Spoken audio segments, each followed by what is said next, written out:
Hi everyone! Welcome to the Empath Art. Case another love reading, timeless and general. Take what resonates lang po. Maybe some part of the reading makaresonate kayo.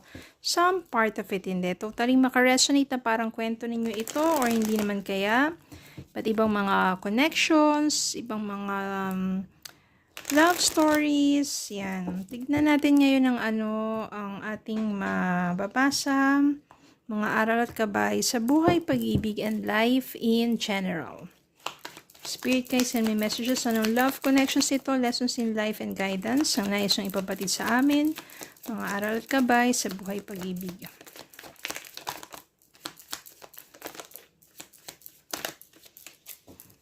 Okay, tignan natin ang mga mensaheng ito.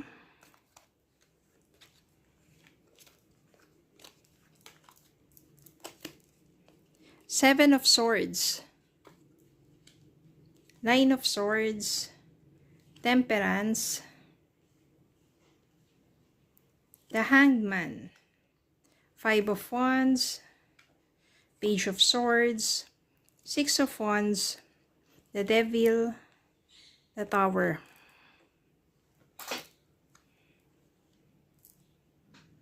Yan, inayos ko lang. Bottom of the deck, the Sun.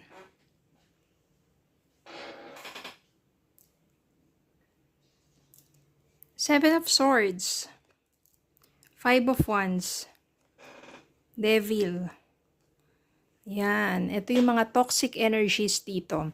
Seven of Swords, ibig sabihin yan, too much lying. Ang daming kasinungalingan ng person mo. Ang daming yung tinatagong katotohanan sa'yo. And paulit-ulit ka niya niloloko. Seven of Swords dyan, marami siyang ikinukubli. Kaya yun na rin yung nagiging dahilan. Five of Wands. Kasi malakas ang gut feelings mo Malakas yung kutob mo na talagang totoo yung mga ginagawa niyang kalokohan. Na hindi na niya maaring maikaila sa'yo kasi maaring may mga panahonan na huli mo na talaga siya. Wala. Sobrang toxic na Devil. So, ano pa ang kahinat na nito? Diba? Ang mas mabuti dito,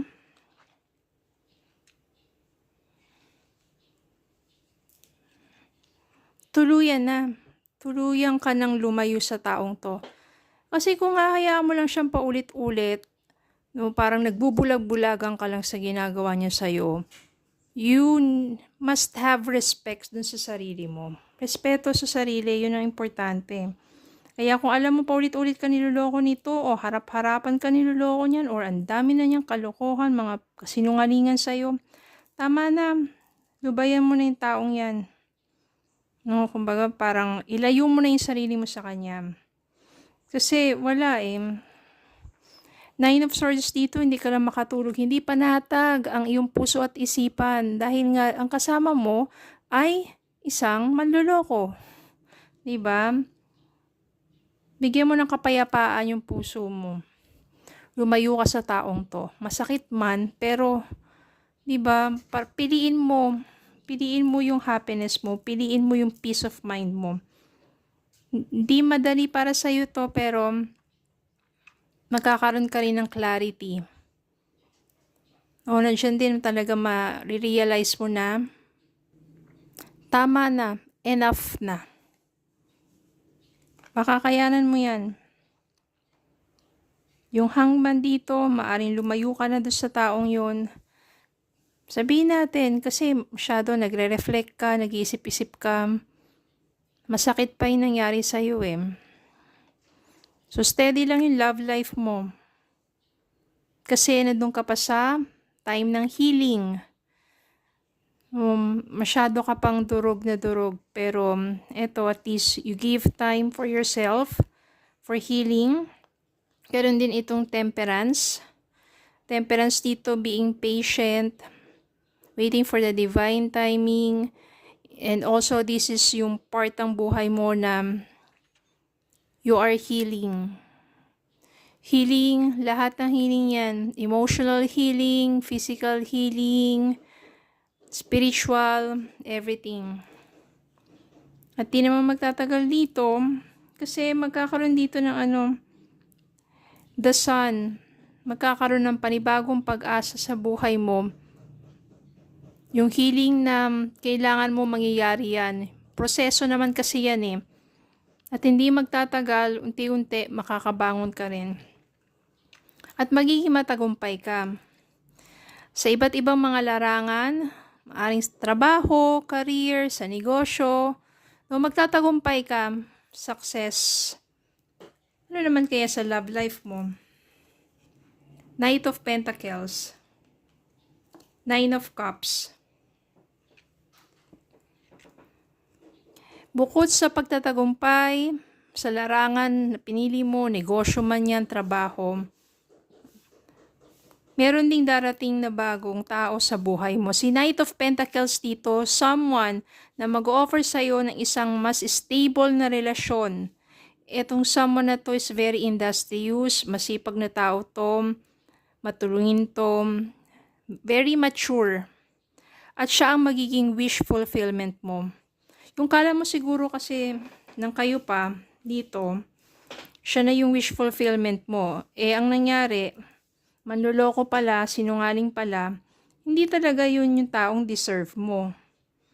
Mabuti na lang, kahit masakit, o kahit ano, diba, nagawa mo, nagkaroon ng clarity, ang isipan mo, at nagawa mong mag-decide na lumayo sa taong yon. And you just be patient. Makakamtan mo lahat ng paghihirap mo dito. May kapalit na saya, may kapalit na tagumpay. Lalo na darating isang tao na siya yung magiging wish fulfillment mo.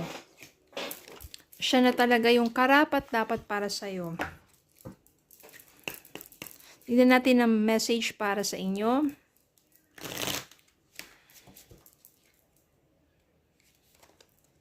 Let go of the need to control. Allow the situation to unfold naturally. You don't need to control everything. The only control that you can do is your decision. Ikaw, para sa sarili mo.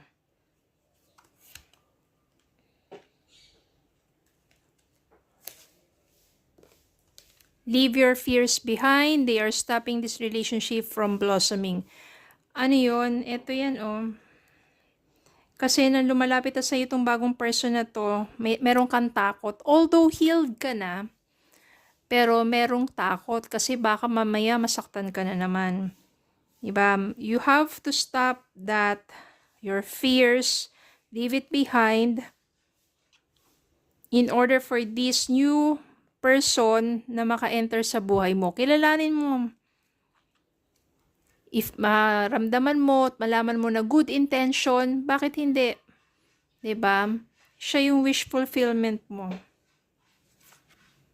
Soulmate. Yes, this person is your soulmate. Your connection is sacred. Dahil siya naman pala yung soulmate mo. Kamatakot na magmahal muli. Okay, so yun lang po. Maraming salamat po for watching. Please don't forget to like, share, comment, subscribe, follow me on Facebook and YouTube. Have a good day po and God bless.